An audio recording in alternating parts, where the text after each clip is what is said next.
Namaste. Happy Navratri to all. Today, the day is 8th and the color is green. We have with us Dr. Jay Pratibha. Namaste, ma'am. Namaste. Namaste, everyone.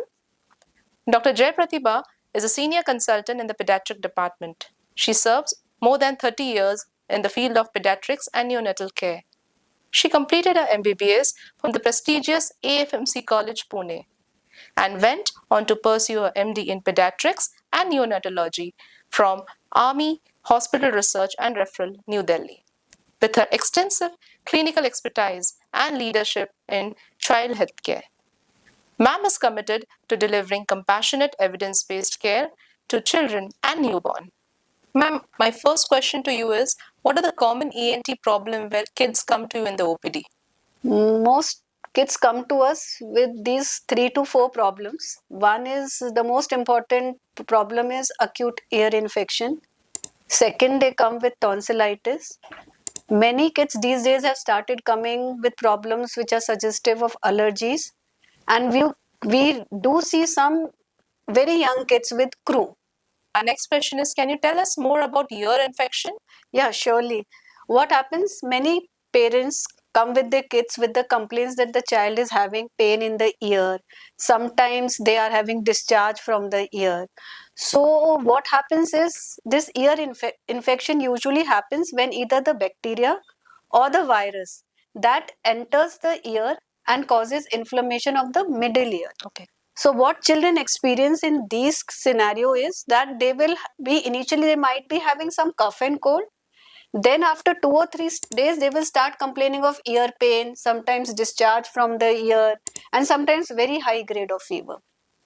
So in these scenario it is always better to come to the doctor to get the ear examined, because without examining the ear we cannot find out whether there is a ear infection or not. And for treatment, these children will usually require some medicine to give them relief from pain, some antipyretic to bring down the fever.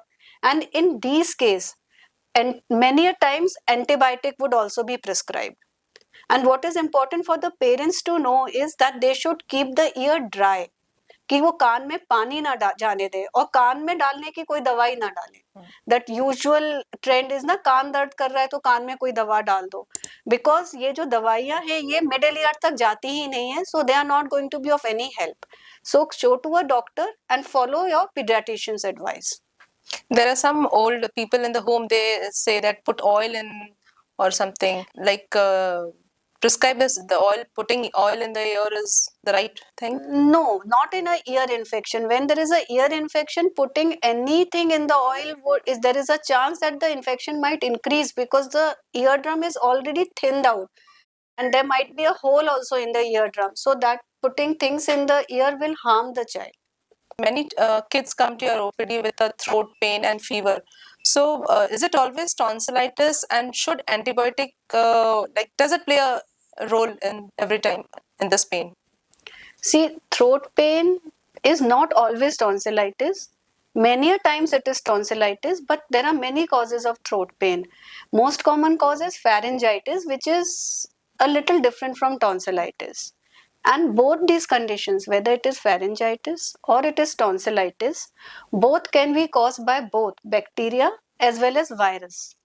The common viruses that cause these conditions are adenovirus, then Epstein-Barr virus, then the common flu virus. And the bacteria that cause this problem will be Streptococcus and Staphylococcus. So all tonsillitis is not bacterial infection. All tonsillitis does not require antibiotics.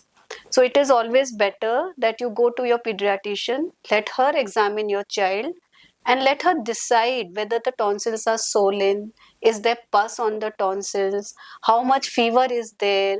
Seeing all these conditions, she will decide that whether it is a virus which is causing tonsillitis or it is a bacteria which is causing tonsillitis. So if it is a bacteria which is causing tonsillitis, antibiotics will help only in those cases. In other cases, we are just exposing your child to unnecessary antibiotics. Ma'am बहुत सारे बच्चे आते हैं कि they have a complaint like they have a running nose and sneezing always. So is it that always they have a respiratory problem? See, respiratory problem, yes. But respiratory infection, no. Okay. Many a times they will come with lot of sneezing, they will be rubbing their eyes and rubbing their nose. So most commonly in places like Pune, Bangalore and Delhi, this problem is increasing. And this, we call it as allergic rhinitis. In common language, we can call it hay fever. So this is not because of an infection. This is because of an allergic reaction, and which gets triggered by various like dust mites, then pet dander, pollen, and then pollutants in the air. So they trigger an allergic reaction, because of which continuous watering from nose, from eyes, itching from the nose will happen. So in these scenarios, mostly antibiotics are not going to help again. Like, so it is only intranasal corticosteroid spray that we give, which give lot of relief to these children. And sometimes we might also prescribe them oral antihistamines. Thank you, ma'am, such giving us an overview of the common ENT problems in the kids. You also made us understand of the symptoms and the preventive cares of the ENT problems in kids and the cautious use of antibiotics. Thank you, ma'am. Thank you, Tina. It was my pleasure to talk to you.